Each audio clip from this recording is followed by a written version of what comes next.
अगर आप भी चाहते हैं नए वीडियो एवं नए ऑडियो देखने एवं सुनने के लिए तो हमारे गोल्ड स्टूडियो चैनल को सब्सक्राइब जरूर करें एवं बेल आइकन दबाना ना भूलें।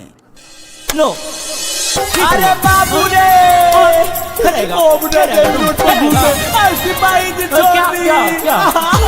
पूछो ना तुमको मना किया गया है घर से बाहर मत निकलो, तुम्हारे लिए बोलते हैं ना दोबारा नहीं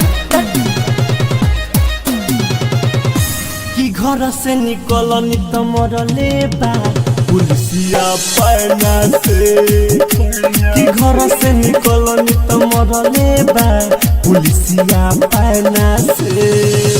मोदी जी समझाइले समझ नहीं आइले, मोदी जी समझाइले समझ नहीं आइले, किलो रे गिरे नैना से, किलो रे गिरे नैना से कि घर से निकलो नी तो मरले बा पुलिसिया पैना से कि घर से निकलो नी तो मरले बा सिपाही जी पैना से। फिरी रहे रोड मन खूबे कैले तेजी में बाइक चलाइनी हो चलाइनी हो अपना यारवा के पीछे बैठा के खूब मस्ती कराइनी हो करैनी हो।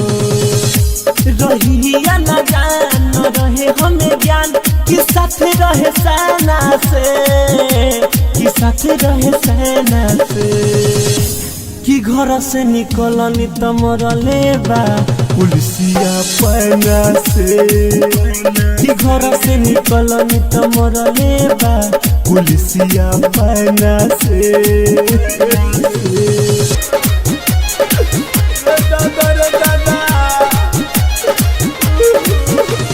संजय प्रेमी नहीं बतबले विवेक ना समझबले हो समझबले हो जय कानी रंजन नरेंद्र भूषण दिलीप माजा उठबले हो उठबले हो।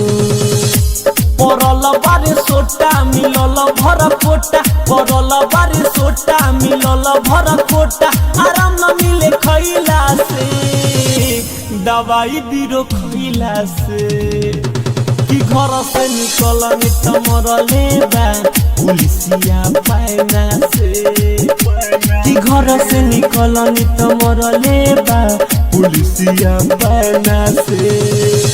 मोदी जी समझाइले समझ नहीं आइले, मोदी जी समझाइले समझ नहीं आइले, गिरे लालो रे नैना से, गिरे लालो रे नैना से कि घर से निकलो नी तो मरले बा पुलिसिया पैना से कि घर से निकलो नी तो मरले बा पुलिसिया पैना से।